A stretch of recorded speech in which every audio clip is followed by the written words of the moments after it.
Olá, eu sou a professora Laís Bonilha e a aula de hoje será sobre interações interatômicas, entre atômicas de átomos, ou seja, as interações que acontecem entre os átomos, ok?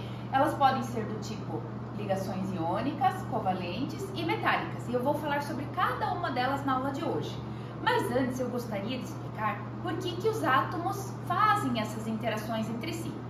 Então, na natureza, a maioria dos elementos químicos não apresenta existência isolada na natureza. Por exemplo, o oxigênio, ou ele está ligado, combinado com ele mesmo, ou ele é combinado com átomos de outros elementos químicos. Nas condições ambientes, apenas os gases nobres, que são aqueles que estão apresentados na última família da tabela periódica, não apresentam átomos unidos entre si. Eles são estáveis isolados. E o que eles têm em comum? Eles têm em comum que eles têm 8 elétrons na última camada da sua eletrosfera, exceto o hélio, que só tem 2.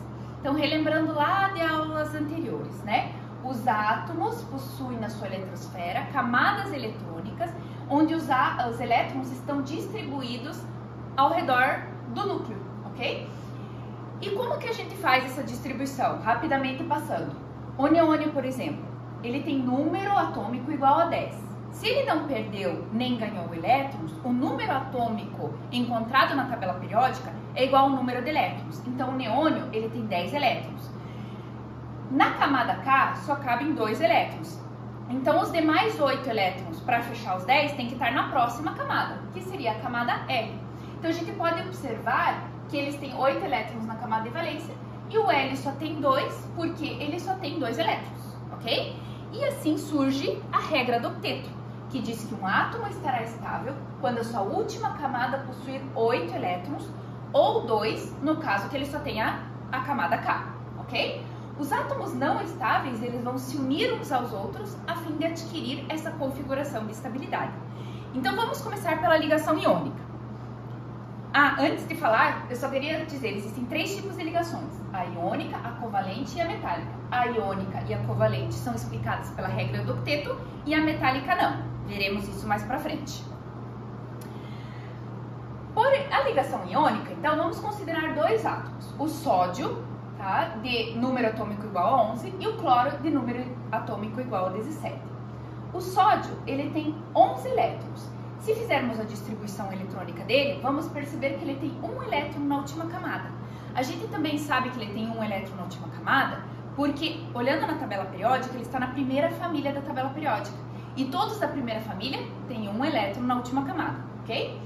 O cloro, ele é da família 17, que tem 7 elétrons na última camada. E a gente pode perceber isso também pela distribuição eletrônica, ok? Então, ambos não têm 8 elétrons na última camada, ambos não estão estáveis. Então, eles podem se unir. Se o sódio ceder 1 elétron para o cloro vai ficar com 8 elétrons, e o sódio que tinha 1 elétron na camada M vai perder esse elétron, essa camada vai sumir, e na outra, na penúltima camada dele, ele tinha 8 elétrons. Então, ambos ficarão estáveis. A gente pode representar essa ligação também com pontos. Tá? O sódio tem só 1 ponto ao redor do símbolo dele, porque ele só tem 1 elétron na última camada, e o cloro tem 7 pontos, porque ele tem 7 pontos na última camada. Antes deles se unirem, eles são átomos neutros, porque eles não perderam nem ganharam elétrons, e eles têm o mesmo número de prótons que o número de elétrons.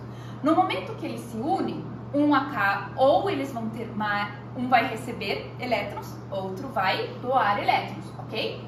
O que vai doar, ele vai ter mais prótons do que elétrons. Ele vai se tornar um íon do tipo cátion. O que receber elétrons, ele vai ter mais elétrons do que prótons. Todo átomo que tem mais elétrons do que prótons é um íon do tipo ânion, ok? E esse exemplo em especial vai se unir formando o composto cloreto de sódio, que nada mais é que o nosso sal de cozinha. E todos os compostos iônicos, que são aqueles formados por ligações iônicas, são duros e quebradiços, sólidos a temperatura ambiente, e se misturarmos os compostos iônicos com a água, a maioria deles vai se solubilizar da mesma forma que o sal, ok? Os compostos iônicos, a ligação iônica, é caracterizada então pela transferência de elétrons e ela acontece entre ametais, que são esses que estão em amarelinho na tabela periódica, e metais, e entre metais e o hidrogênio. Os ametais são mais eletronegativos, eles gostam de receber elétrons, e os metais, eles gostam de doar. Só que o cloro, além de fazer além de receber elétrons, ele poderia fazer um outro tipo de ligação, que é a ligação covalente normal, em que ele faz um compartilhamento de elétrons. Então, se ele se unir a outro cloro, os dois vão compartilhar um par de elétrons. No momento que eles compartilham, os dois fazem usufruto comum desse par de elétrons. E os dois vão ter configuração de estabilidade da regra do octeto, ok? A forma correta pela fórmula de Lewis ou fórmula eletrônica de representar esse tipo de ligação é colocar apenas o par de elétrons juntos. Mas eu sempre vou colocar esse círculo em volta para ficar mais didático, para mostrar que aquele par está sendo compartilhado, ok? A fórmula estrutural também é uma forma de representar esse tipo de ligação, que é através de um risquinho. Cada risquinho representa um par de elétrons compartilhado. E a fórmula molecular é Cl2, porque são dois cloros que estão sendo compartilhados. A ligação covalente também pode ser dupla ou tripla.